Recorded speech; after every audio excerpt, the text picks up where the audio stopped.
자, 기도 드리시겠습니다. 우리를 대신하여 죽으신 주님, 가난한 자에게 아름다운 소식을 전해주시며 마음이 상한 자를 고치시며 포로된 자에게 자유를, 갇힌 자에게는 노임을 허락하시니 감사합니다. 생명의 말씀이 오직 주님께 있사오니 우리는 주님을 영원토록 떠나지 아니합니다. 참으로 감사합니다. 이 땅의 죽음 대신에 하늘의 생명을 넘치도록 부어주신 우리 주님 예수 그리스도의 이름으로 기도합니다. 아멘. 자, 오늘은 대신에 라는 말씀으로 주님의 은혜를 함께 나누도록 하시겠습니다. 여러분, 오늘 본문 1절에서는 아름다운 소식이라는 말씀이 등장하고 있는데, 여러분, 저한테도 굉장히 아름다운 소식이 하나 있습니다. 저는 이 아름다운 소식을 만나면 기쁨을 주체하지 못해서 그 소식에 절대로 저항하거나 반항하지 않고 곧바로 순종해 버립니다. 그런 저한테 있어서 아름다운 소식은 바로 1+1입니다.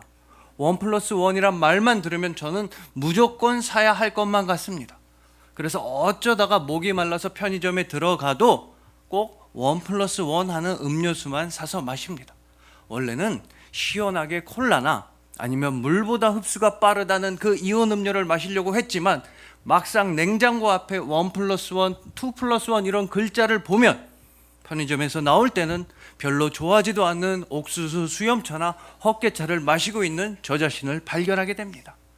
근데 이 1+1은 대형 마트에 가서도 있고 온라인 쇼핑몰에도 있습니다. 특히 피존, 빨래엔 피존, 이 섬유 유연제들이 1+1 행사를 진짜 많이 합니다. 그래서 마트 카트나 마우스를 붙잡고서 1+1이라는데 이거 사야 되나? 그래, 어차피 유통기한도 길고 안 쓸 거 아니고 꼭 필요한 생활 필수품이니까 사자. 이거 과소비 아니다.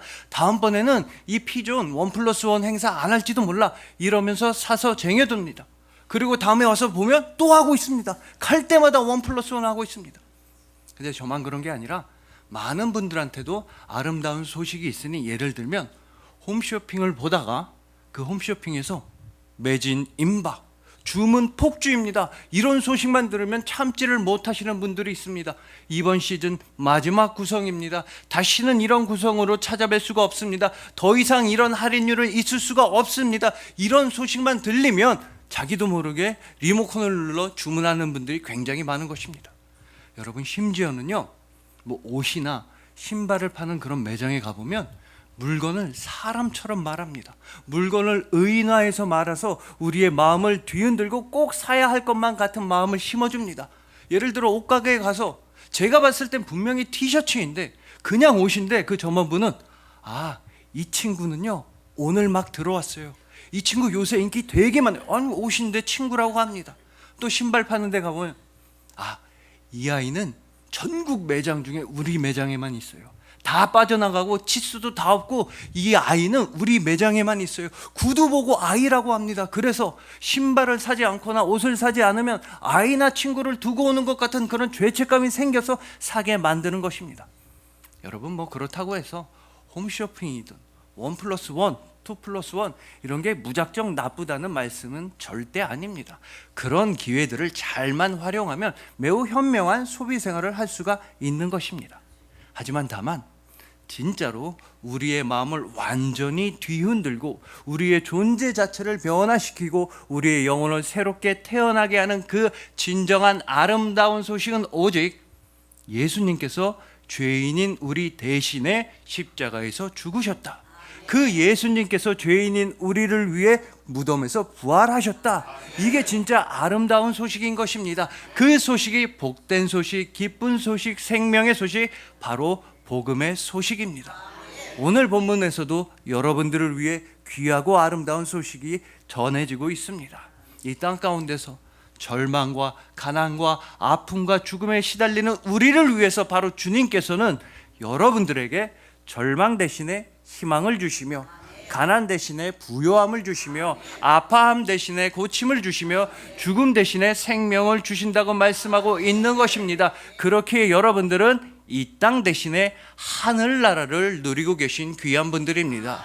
그래서 오늘 본문 말씀을 통해서 이제는 나의 욕심 대신에, 내 고집 대신에, 나 자신 대신에 오직 예수 그리스도로만 살아가는 우리 모두가 되기를 소망해 봅니다. 예수님께서 직접 당신의 생명 대신에 여러분의 생명을 선택하시고 품어주시고 사랑하여 주신 여러분들을 주님의 이름으로 축복합니다.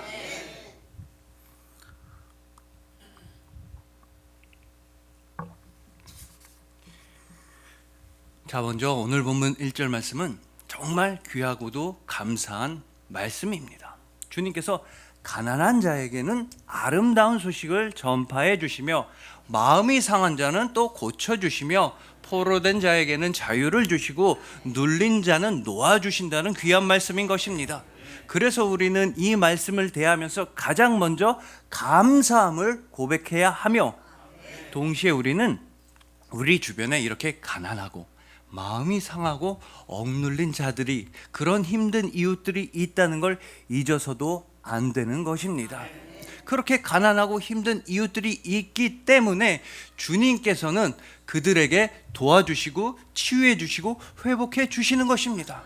따라서 우리 기독교는 항상 이렇게 가난하고 소외되고 힘든 이웃들을 향한 시선으로부터 출발합니다. 왜냐하면 주님께서 먼저 이 땅에서 아파하고 슬퍼하고 가난하던 우리를 주님께서 먼저 찾아와 주셨다는 소식이 기독교이기 때문입니다. 자, 그리고 여러분들이 더욱더 잘 아시겠지만 이렇게 힘들고 어렵고 슬프고 가난한 이웃들한테 가장 먼저 필요한 것은 바로 공감과 이해입니다. 문제 해결이요, 그건 다 나중입니다. 가장 먼저 필요한 것은 힘든 이웃들의 이야기를 들어주고 그들과 함께 해주고 그들의 눈물을 닦아주고 그들을 안아주고 그들의 마음을 알아주려 애쓰는 것, 이게 최우선이고 제일 먼저 필요한 일인 것입니다. 자, 이렇게 공감과 이해가 중요해서인지 예전에 그 어떤 드라마, 응답하라, 그런 드라마에서는 이런 퀴즈도 나왔다고 합니다. 남자 대학생들이 여성들의 마음을 얼마나 잘 알고 있는지를 테스트해보는 그런 퀴즈였다고 합니다. 그 퀴즈는, 자, 여자친구네 자취방에 페인트 칠을 완전히 새롭게 다 한 겁니다.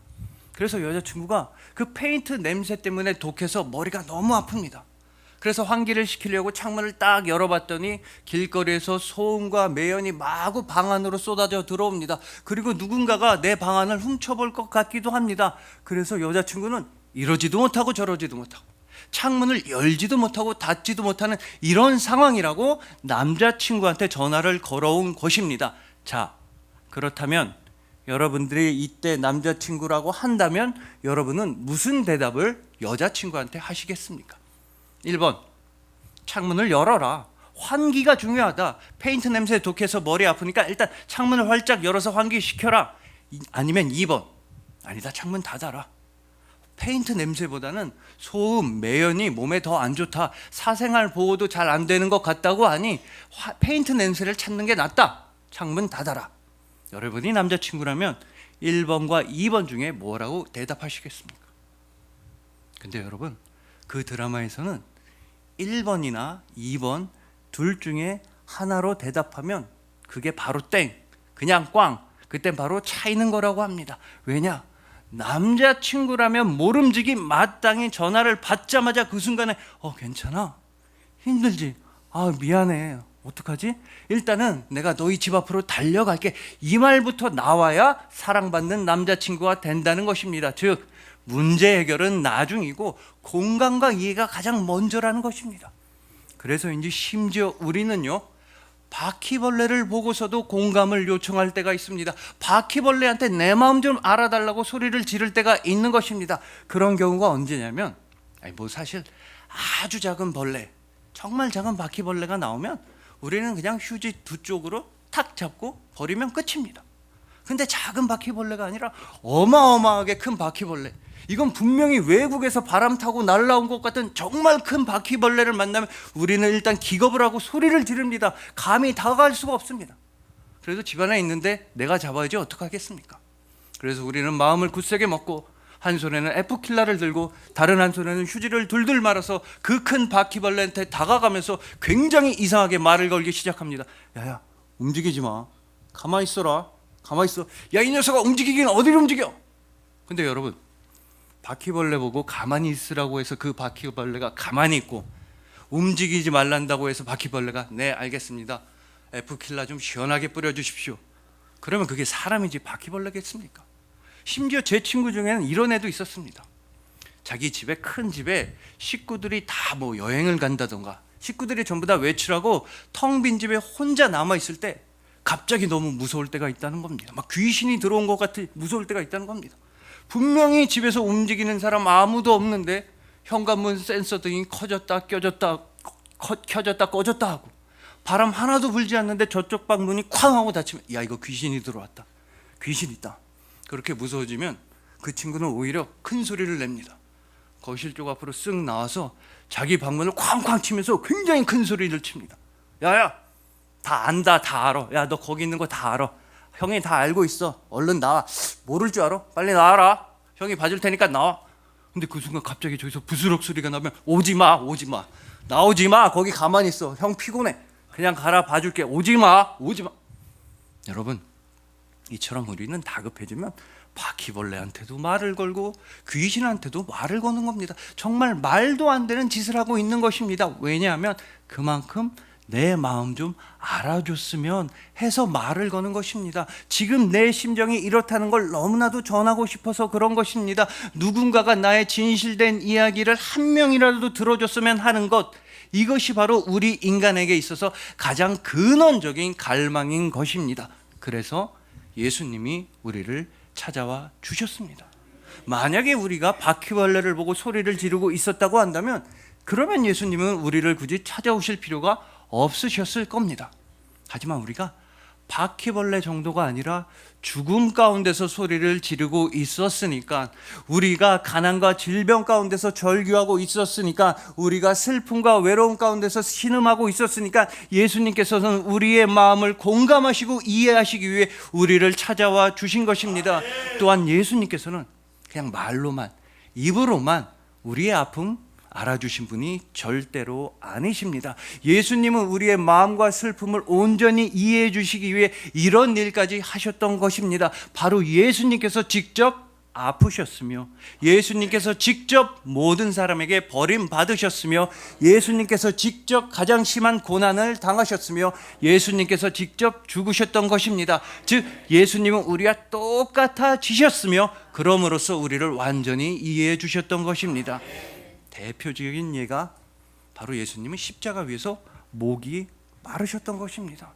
요한복음 19장 28절을 보시면 십자가 위에 예수님은 내가 목마르다 라고 분명히 말씀하셨습니다. 마치 오늘 본문 1절 말씀처럼 가난하고 마음이 상하고 포로되고 억눌렸던 우리랑 똑같이 예수님께서도 직접 목이 마르셨던 것입니다. 여러분, 십자가 위에 예수님은 물론 당연히 목이 마르셨을 겁니다. 예수님께서 십자가 위에 달리기 이전에, 그 전에 목을 축이신다거나 물을 드신 건 적어도 12시간은 지났기 때문입니다. 그때가 바로 최후의 만찬입니다. 최후의 만찬 이후로 예수님은 물 한 방울도 없이 고문과 매질과 침뱉음과 조롱과 채찍질과 못질을 당하셨으니 당연히 목이 마르셨을 겁니다.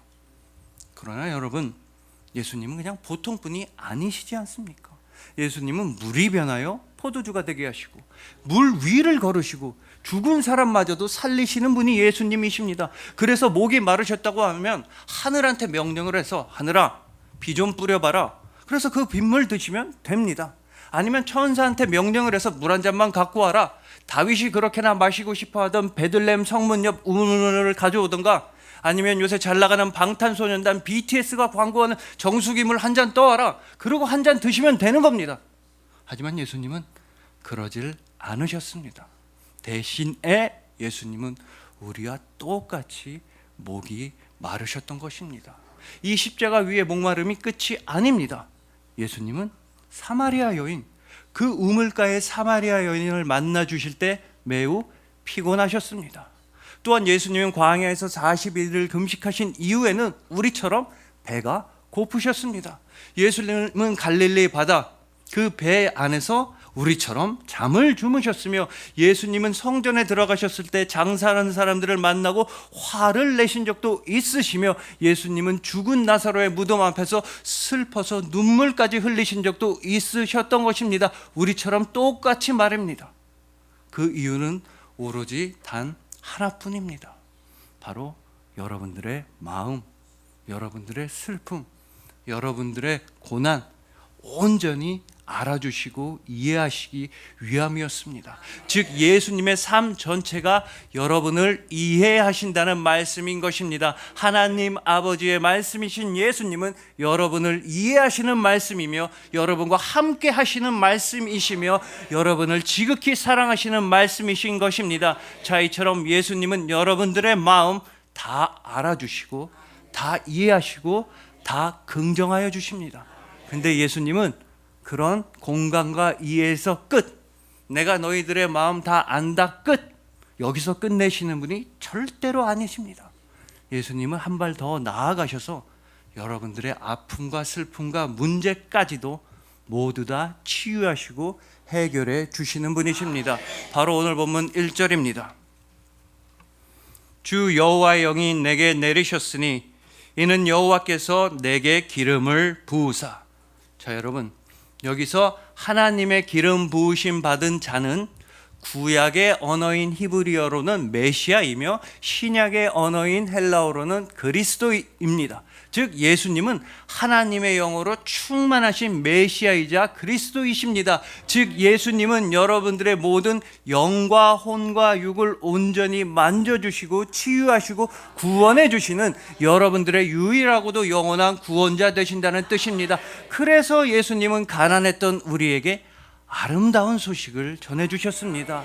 마음이 상했던 우리를 고쳐주셨습니다. 이 세상 가운데서 포로되고 억눌렸던 우리에게 해방과 자유를 선물해 주셨던 것입니다. 그러니까 비록 여러분들의 삶의 시작이 절망과 가난과 외로움이라고 생각되신다 할지라도, 그렇다 할지라도 여러분들의 삶의 마지막은 예수님의 치유와 자유와 회복으로만 환하게 빛나게 되는 것입니다. 이것이 바로 여러분들에게 임한 아름다운 소식, 바로 예수님 복음의 영원한 결말인 것입니다. 그러니 부디 이 세상과 이 사람들 사이에서 외롭고 슬프고 사는 게 힘들 때, 특히나 아무도 내 이야기 들어주지 않는 것만 같을 때, 그때는 오직 기도로서 여러분들의 마음을 공감하시고 이해하시는 예수님께 말씀드리시길 소망합니다. 그러면 예수님께서는 여러분들의 신음 다 들어주시고, 여러분들의 눈물 직접 닦아주시고, 여러분들의 고민과 문제를 치유해 주시는 것을 기억하시길 소망합니다. 예수님께서 친히 모든 말씀과 모든 마음과 모든 사랑을 넘치도록 부어주시는 여러분들을 주님의 이름으로 축복합니다.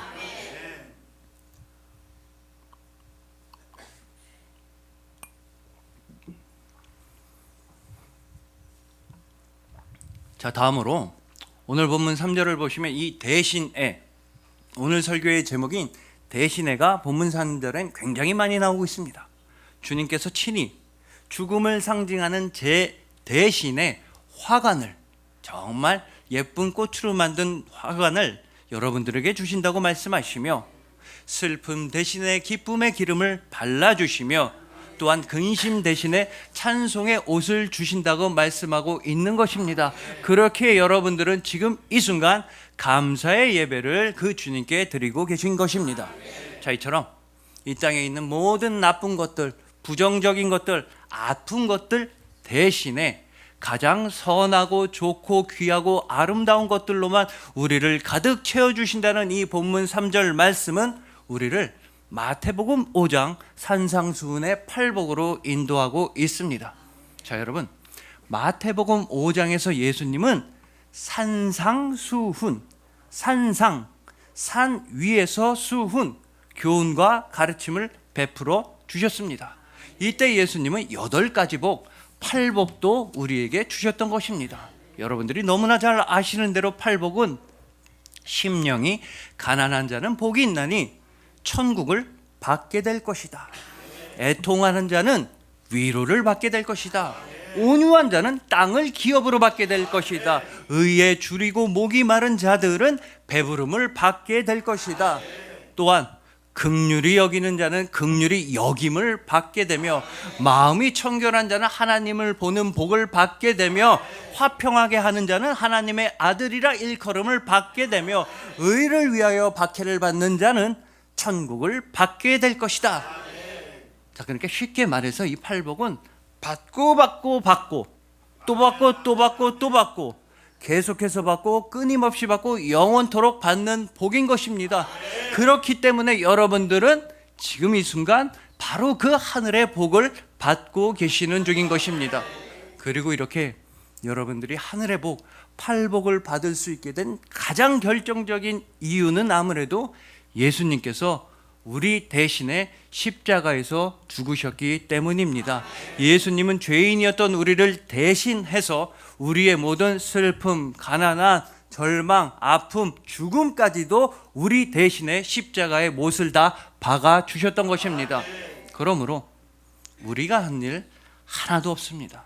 우리가 받고 있는 복, 우리의 구원, 우리 생명, 우리가 넘치도록 받고 있는 이 사랑에 있어서 우리가 한 일은 하나도 전혀 없는 것입니다. 모든 일은 예수님께서 다 이루셨으며 모든 일은 예수님께서 다 행하셨으며 모든 복과 구원과 생명은 예수님께서 여러분들에게 베풀어 주신 것입니다. 그러니까 예수님은 산상수훈, 산 위에서 하셨던 그 복의 약속을 꼭 지켜주시기 위해 또 다른 산, 골고다 언덕 갈보리 산 위에서 우리 대신에 십자가를 지셨던 것입니다. 자, 이렇게 대신해서 아파하고 고난받는다, 이런 말씀과 관련해서 이재철 목사님은 본인의 책에서 이런 말씀을 하여 주십니다. 자, 이 목사님의 자녀분들이 아주 어렸을 때는 이 가정에는 정말 엄격한 규칙이 하나 있었다고 합니다.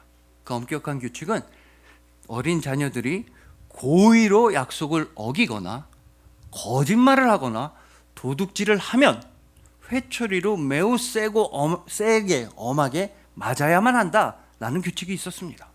근데 목사님의 자녀 중에 한 아이가 어느 날 오락실에 갔다가 그게 들통이 난 겁니다. 짐작하셨겠지만 들통이 났다는 건 뭐 다른 데 갔다 왔어요, 친구네 집 갔다 왔어요, 이렇게 거짓말을 했다가 들킨 겁니다. 그래서 너 무슨 돈으로 도대체 오락실 갔다 왔냐고 막 추궁해 보니까 이게 자기 돈도 아니고 자기 형제 중에 한 명의 돼지 저금통을 이렇게 막 털어가지고 그 돈을 훔쳐가지고 오락실에 갔다 온 겁니다. 물론 이 돈 액수 자체야 몇백 원도 안 되는 아주 적은 돈입니다. 하지만 엄연한 도둑질이었고 엄연한 거짓말이었습니다. 그냥 두었다가는 바늘 도둑이 소도둑 되는 것이고 아주 큰 거짓말 경위가 되는 건 불보듯 뻔한 일이었습니다. 그래서 그 엄격한 규칙대로 목사님은 회초리를 들고 오락실에 갔다 온 자녀를 혼내려고 하셨습니다. 그러나 목사님은 단 한 대도 때리지를 못하셨습니다. 왜냐? 목사님도 그만한 나이에 누나 저금통 몰래 흔들어서 털은 적이 있기 때문입니다. 또 대학생 때에는 어머니한테 책 산다고, 교재 산다고 거짓말하고 그 돈 떼어먹은 적 있기 때문입니다. 또 회사에 다니실 때도 뭐 출장을 가거나 회의를 했을 때 어떤 비용이 발생하면 그 비용을 과다 청구해서 더 많은 돈을 올려보내서 더 많은 돈을 받아낸 적도 있기 때문입니다. 그것도 엄연한 도둑질, 엄연한 거짓말이었습니다. 그래서 목사님은 이 오락실 갔다 온 아이를 한 대도 때리질 못하셨습니다. 대신에 목사님은 회초리를 그 아이의 손에 쥐어주면서 이렇게 말씀하셨습니다. 얘야, 이건 너의 잘못이 아니다. 아빠 잘못이야. 아빠가 너를 잘못 키워서 그런 거야. 그러니 이 회초리로 아빠를 있는 힘껏 10대 때리거라. 왜냐하면 목사님한테 이 방법밖엔 없는 것 같았습니다. 자기랑 똑같이 살아온 자기 아이, 못난 내 뒷모습을 보고 자라온 내 아이, 내가 정말로 사랑하는 내 아들, 그 아들을 향한 속죄의 길은 내가 대신해서 맞는 것밖에 없는 것처럼 느껴졌습니다.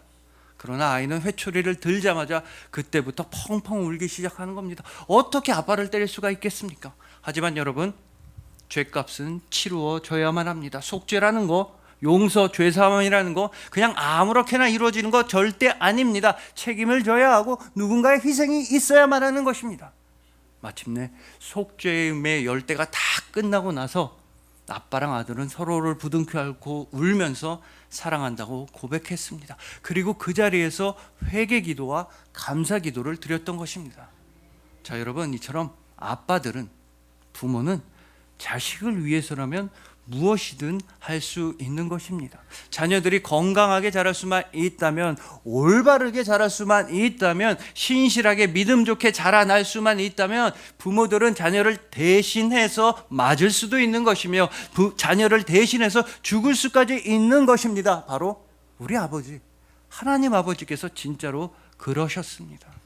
하나님은요, 죄인이었던 우리, 죽어야만 했던 우리를 대신해서 직접 아프셨으며 직접 고난당하셨으며 직접 죽으셨습니다. 바로 성자 하나님 예수 그리스도께서 죄인이었던 우리 대신에 십자가에서 죽으셨던 것입니다. 이러한 예수님의 대신 죽음, 즉 대속의 죽음으로 말미암아 여러분들은 이 땅 대신에 하늘나라를 누리고 있으며 죽음 대신에 생명을 받고 있으며 무관심 대신에 넘치도록 사랑을 누리고 있는 것입니다. 그러니 부디 이제는 나 대신에, 나 자신 대신에 오직 예수 그리스도로만 살아가시길 소망합니다. 외로움 대신에 함께하여 주시는 기쁨과 답답함 대신에 응답하여 주시는 능력과 아파함 대신에 고쳐주시는 그 은혜에 감사하시길 소망하는 것입니다. 예수님께서 직접 당신의 생명 대신에 여러분들의 생명을 선택하시고 품어주시고 사랑하시는 여러분들을 주님의 이름으로 축복합니다.